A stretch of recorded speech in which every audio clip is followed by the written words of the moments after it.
In 1922, a brewery complex in South St. Louis that had once been valued at $7 million was sold at auction for $588,000. The buyer was a shoe company. The seller was a man named William Lemp, Jr., whose father had built the place into one of the largest breweries in America.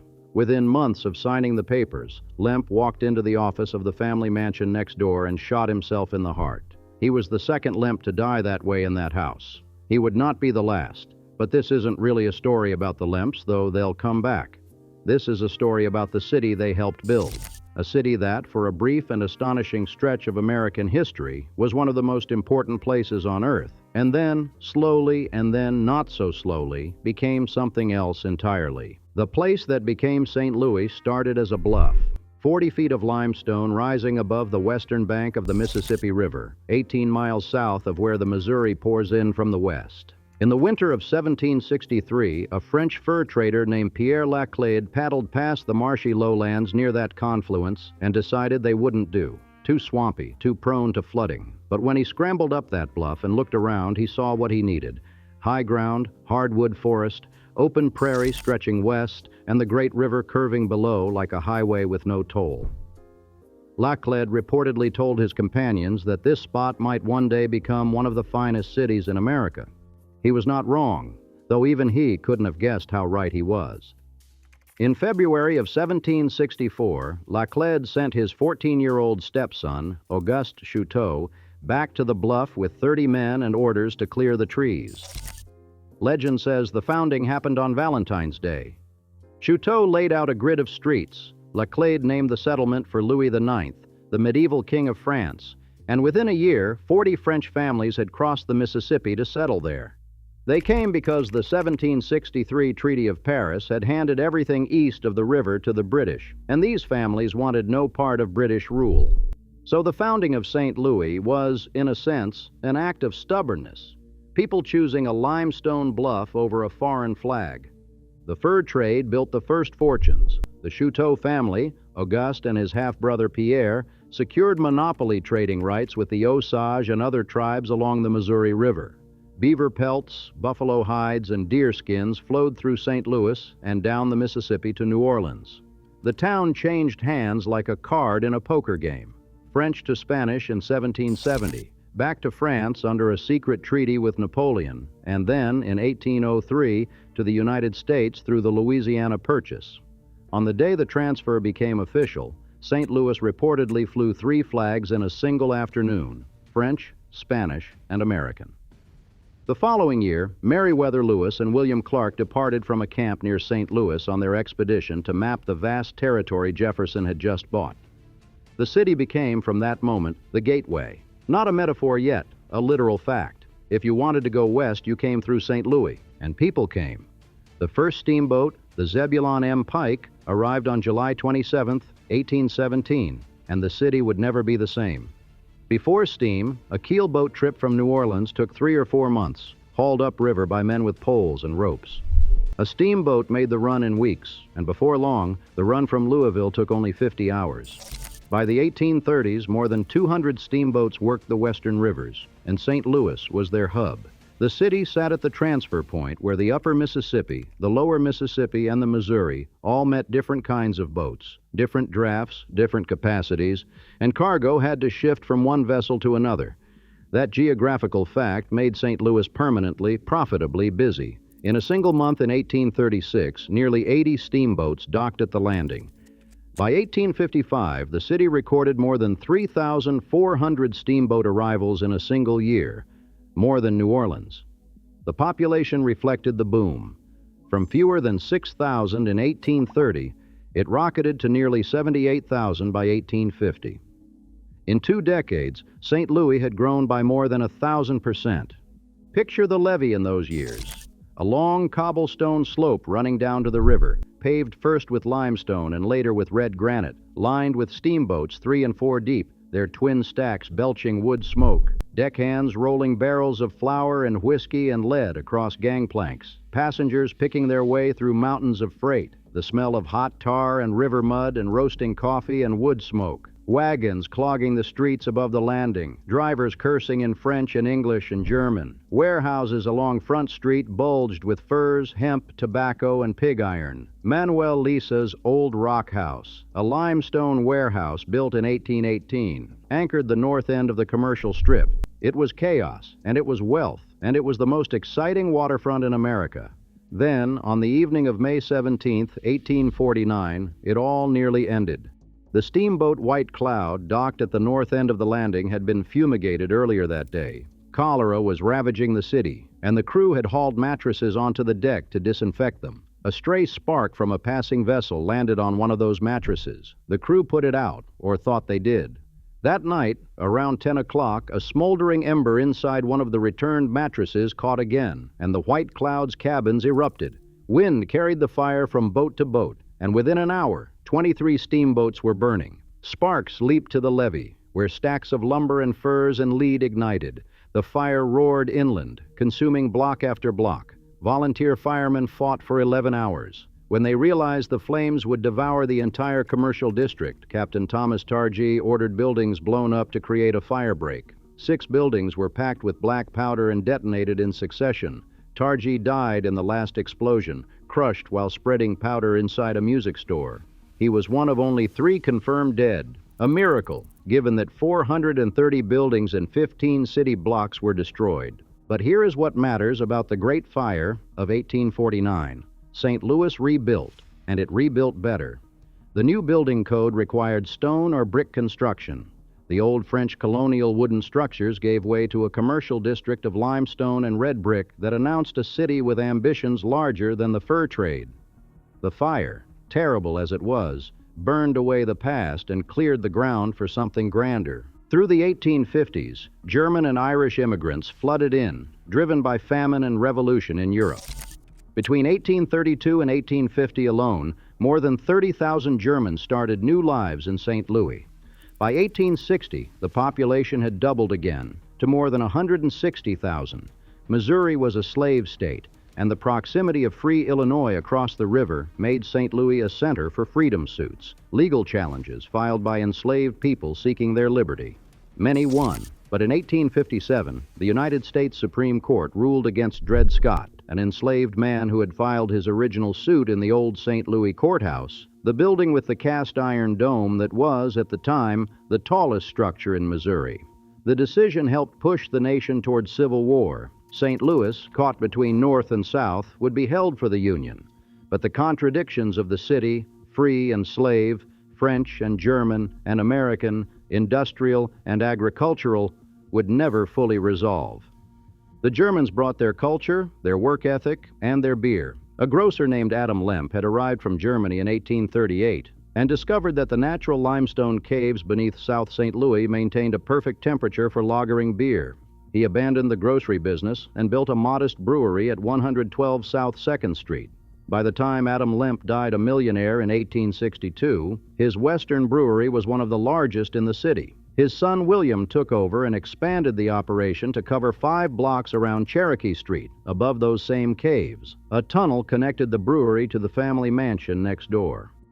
In 1860, there were 40 breweries in St. Louis producing 200,000 barrels annually.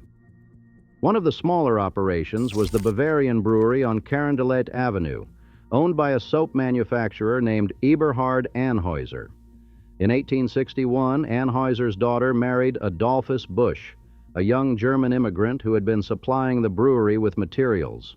That marriage would reshape American industry. The Civil War interrupted river commerce, and the Mississippi became a highway for Union gunboats rather than cotton bales.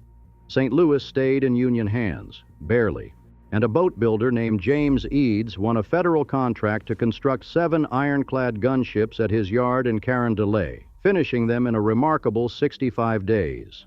The gunboats helped win the battles of Fort Donelson and Vicksburg. Eads emerged from the war a national figure. He would need that reputation for what came next.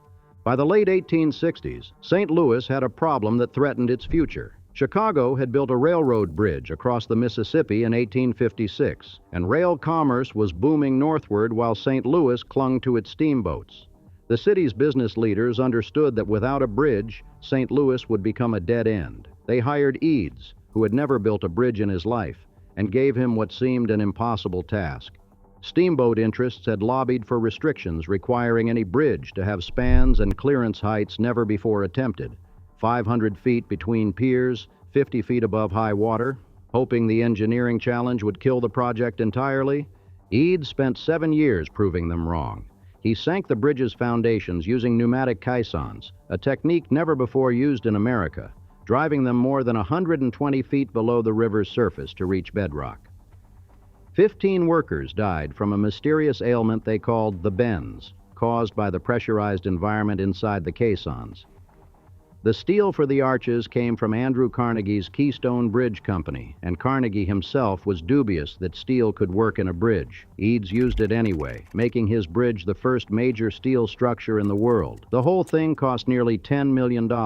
On July 4, 1874, the Eads Bridge opened with a parade that stretched 15 miles through the city streets.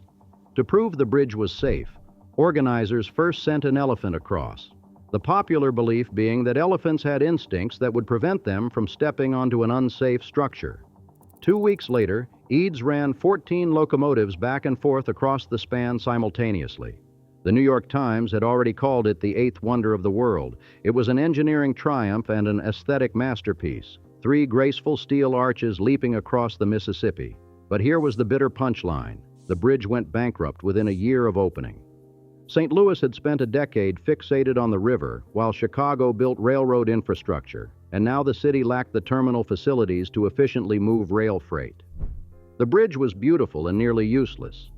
By the time St. Louis caught up, Chicago had an insurmountable head start. That $10 million bridge was, in a way, a monument to arriving second. Still, St. Louis powered on. In 1877, the city made a decision that seemed shrewd at the time and proved catastrophic in hindsight. The business elite, tired of subsidizing rural St. Louis County through their taxes, pushed to separate the city from the county entirely. The vote, on August 22, 1876, was close and messy. Initial returns showed the measure failing by just over 100 votes, but charges of fraud led to a recount that dragged on for months. The separation became official in March 1877. The city tripled its area to 61 square miles, absorbing Forest Park and Carondelet Park, and city leaders figured they had plenty of room to grow. Beyond Skinker Boulevard was farmland, a few whistle-stop railroad towns, and barely 31,000 people. Who would ever need more space than this? That question would haunt St. Louis for the next century and a half. The city had drawn a line around itself and thrown away the key. Every other major American city, Chicago, Houston, Indianapolis, would annex surrounding land as it grew. St. Louis could not. It had become, in legal terms, an independent city, and its 61 square miles were all it would ever have. A businessman named Howard Bear later compared the decision to England giving up the 13 colonies, adding that at least England had the good sense to struggle. But in the 1880s and 1890s, none of that mattered yet. The city was booming. Population surged past 350,000 in 1880, past 450,000 in 1890. By 1890, St. Louis ranked 4th in the nation by value of manufactured goods, with more than 6,000 factories humming within city limits. Adolphus Busch was transforming Anheuser-Busch from a regional brewery into a national colossus.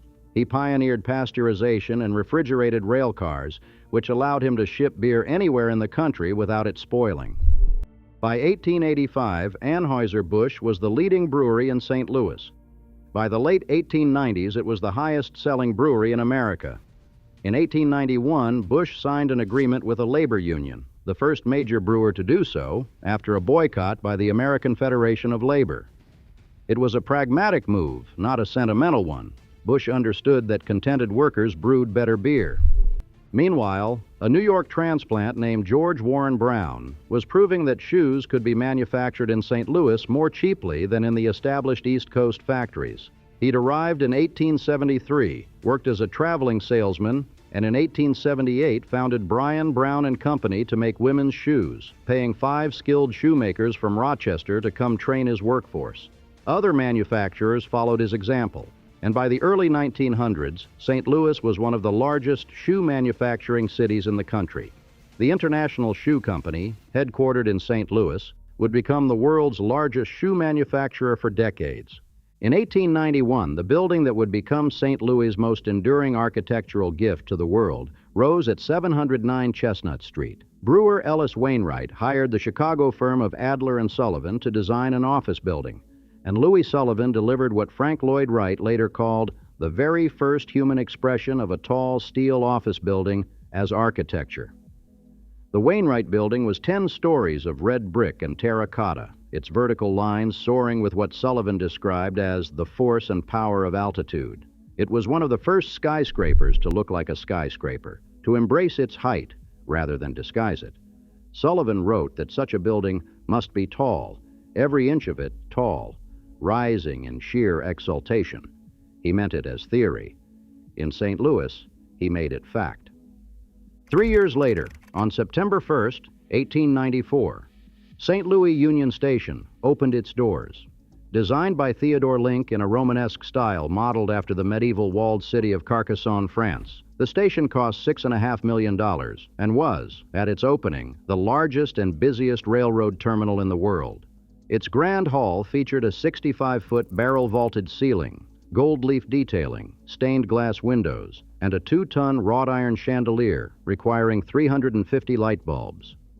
Above the main entrance, the allegorical window depicted 3 women representing New York, San Francisco, and St. Louis, with the goddesses of New York and San Francisco gazing toward St. Louis, who stared serenely ahead, sure of her place in the world.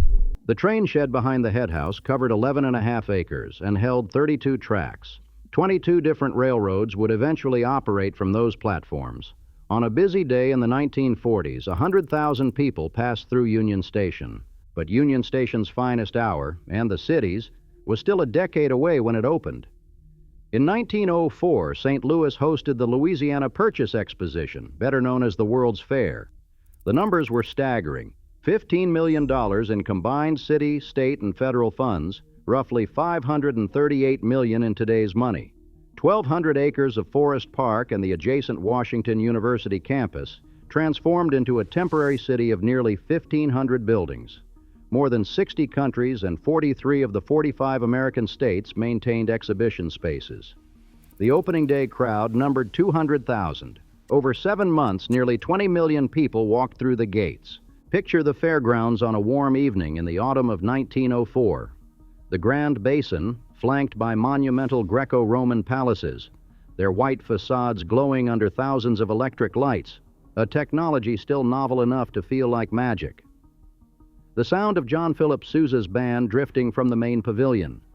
Scott Joplin's Ragtime. He wrote the Cascades specifically for the fair, inspired by the waterfalls at the Grand Basin, floating from the Pike, the mile-long entertainment strip where visitors could ride a Ferris wheel, sample a new confection called the ice cream cone, or watch the first public dirigible flight in America. The Palace of Agriculture alone covered 20 acres. Observers remarked that St. Louis had more energy in its streets than any northern city they'd seen. It was the peak, the absolute zenith, of St. Louis as an American metropolis. The 4th largest city in the nation was showing the world what it could do. The fair also hosted the 1904 Summer Olympics, the first held in the United States, and it left permanent gifts, the St. Louis Art Museum, designed by Cass Gilbert, built as the fair's Palace of Fine Arts and still standing in Forest Park. The flight cage at the St. Louis Zoo, the Missouri History Museum, built with the fair's profits, Forest Park itself, improved and landscaped. The song Meet Me in St. Louis, Louis became a national hit. Anheuser-Busch, by then producing nearly 1.5 million barrels of beer a year, was confirmed as the largest brewery in the world. In the years after the fair, St. Louis continued to grow. By 1910, the population reached 687,000. The city had become a manufacturing powerhouse of astonishing breadth. Beer and shoes were the headline industries, but the list ran much deeper. Flour milling, iron and steel, chemicals, rail cars, tobacco, clothing, and stoves. More than 6,000 factories operated within the city limits. And the industrial district along the riverfront and rail corridors employed tens of thousands of workers who walked or rode the streetcar to jobs that paid enough to buy a brick row house in Soulard or Lafayette Square. The shoe industry alone was remarkable. George Warren Brown's gamble had paid off so spectacularly that dozens of competitors followed him to St. Louis, drawn by the same advantages: central location, cheap river and rail shipping, and a steady supply of immigrant labor willing to work for less than their counterparts in New England. By 1902, Brown Shoe was operating 5 factories in the city. A 1911 survey of St. Louis shoe workers found that more than half were between the ages of 14 and 19. The wages were grim. A girl under 16 earned less than $10 a week, but the output was enormous. The International Shoe Company, formed from the merger of several local firms, would become the world's largest shoe manufacturer, headquartered in a 10-story building on Washington Avenue. At its peak, the shoe industry made St. Louis one of the top 3 shoe-producing cities in the nation. Between 1900 and 1929, roughly 220 automakers operated in St. Louis, close to 10% of all American car companies.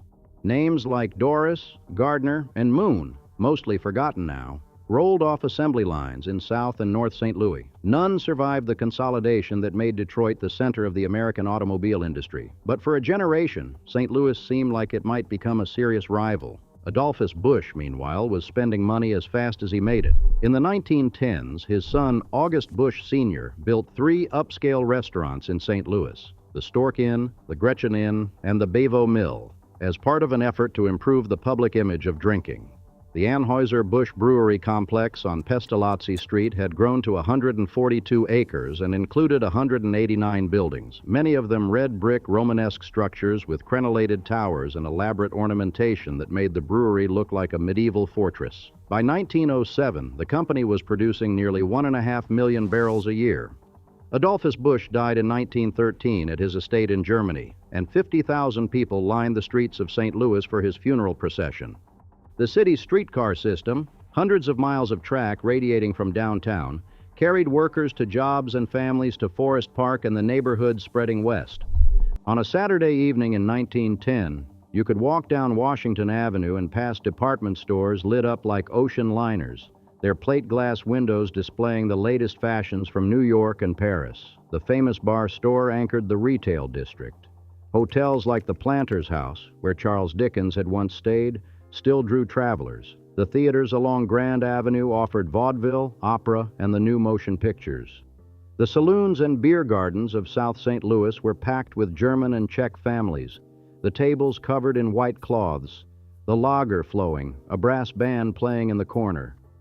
On the hill, the Italian neighborhood, the smell of toasted ravioli, a St. Louis invention, drifted from kitchen windows. The streetcars clanged past brick row houses with wide front porches where neighbors sat and talked until the lightning bugs came out. It was a good city, a confident city, a city that had every reason to believe its best days were still ahead. But the seeds of decline had already been planted, even if nobody noticed them growing. The wartime years masked the problem beautifully. During World War II, Union Station was a cathedral of motion. Servicemen kissing sweethearts goodbye under the barrel-vaulted ceiling. Red Cross volunteers handing out coffee and donuts in the Midway. Fred Harvey's 3 dining rooms serving nearly 3 million meals a year. Harry Truman passed through. So did Joan Crawford, Kirk Douglas, Joe DiMaggio. The city hummed with defense manufacturing. In 1953, the Busch family bought the St. Louis Cardinals baseball team, binding the brewery to the city's identity in a way that felt permanent. But even during the war years, 80% of new residential construction in the region was happening outside the city limits.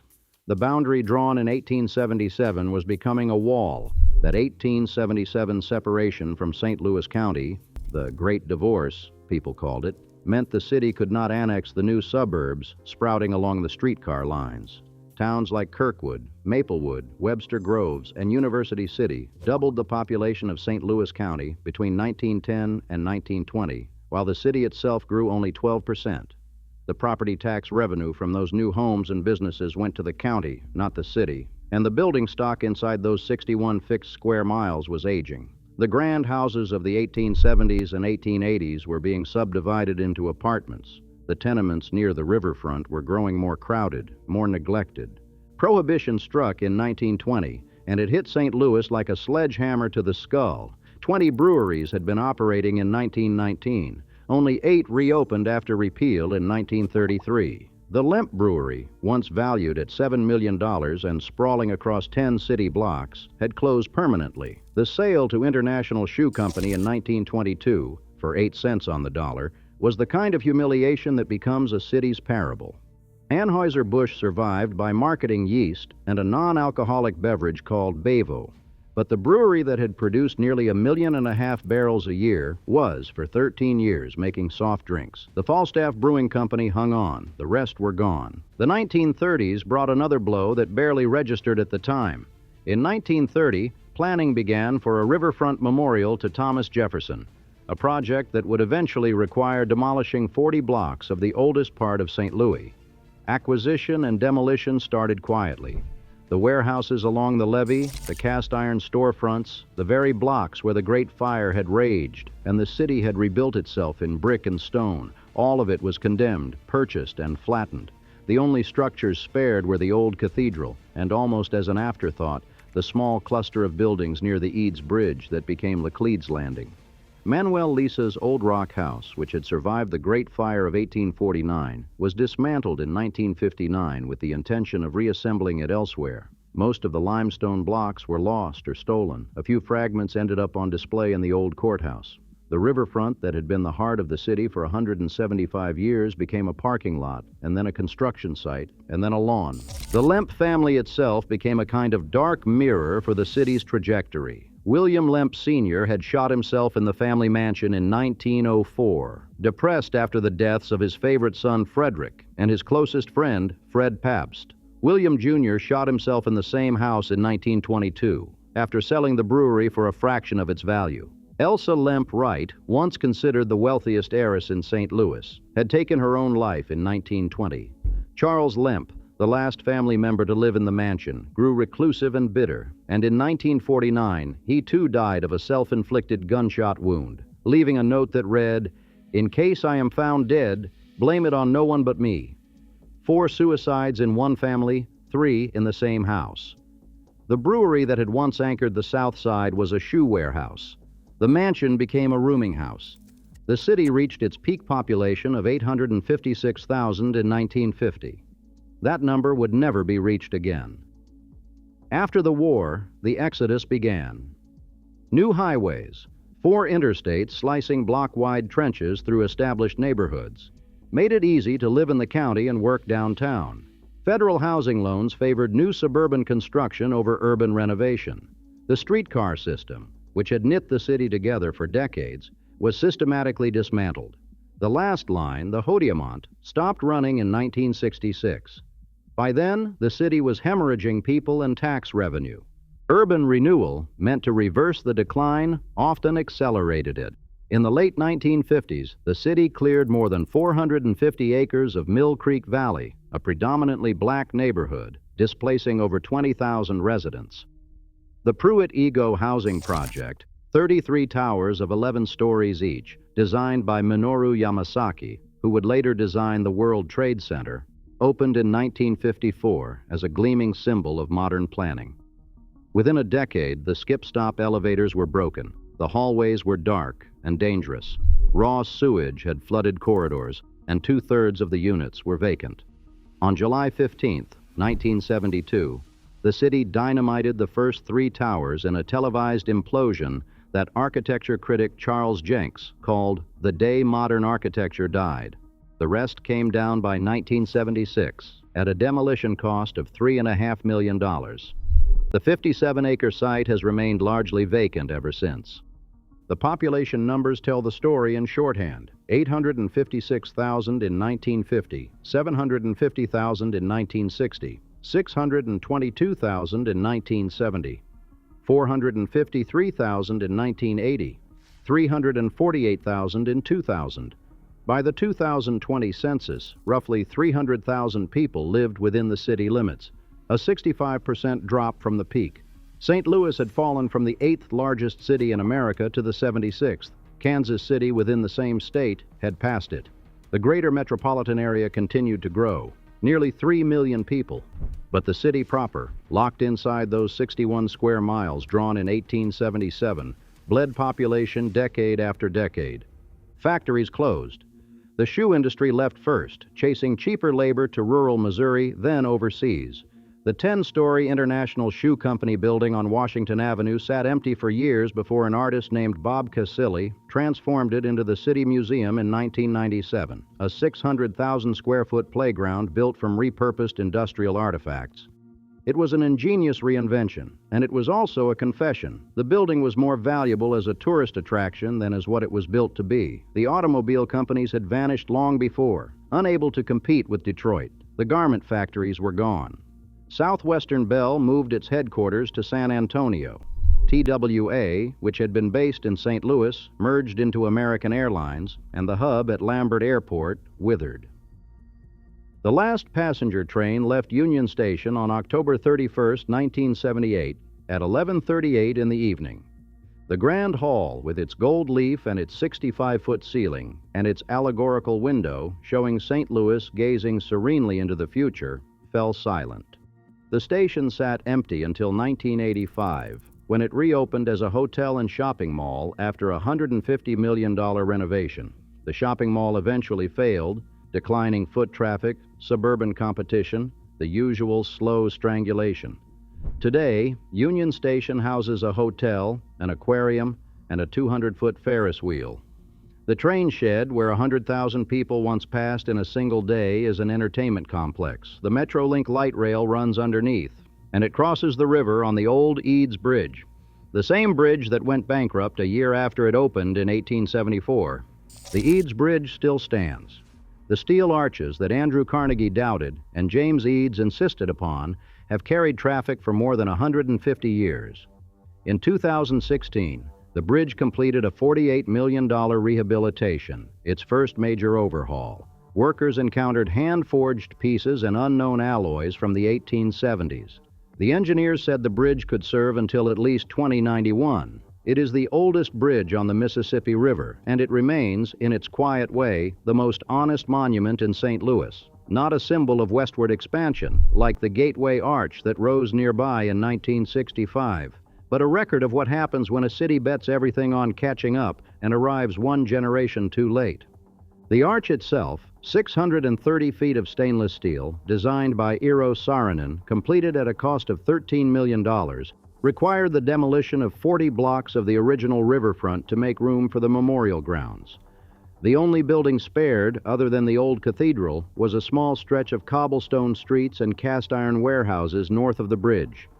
They called it Laclède's Landing, after the fur trader who had stood on the bluff 2 centuries earlier and seen a city that didn't exist yet. It is the last surviving fragment of Laclède's original street grid.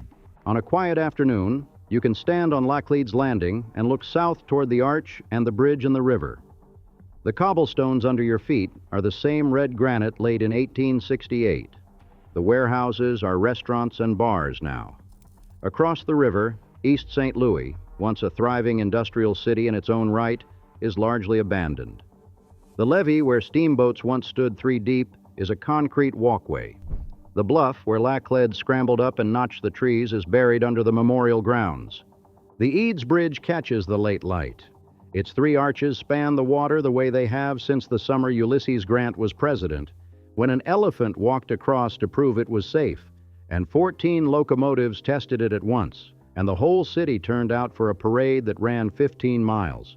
The steel holds. The river moves beneath it. The same river, carrying the same muddy cargo of silt and time and indifference toward everything built along its banks. The bridge holds. The light shifts. The city behind it is quiet.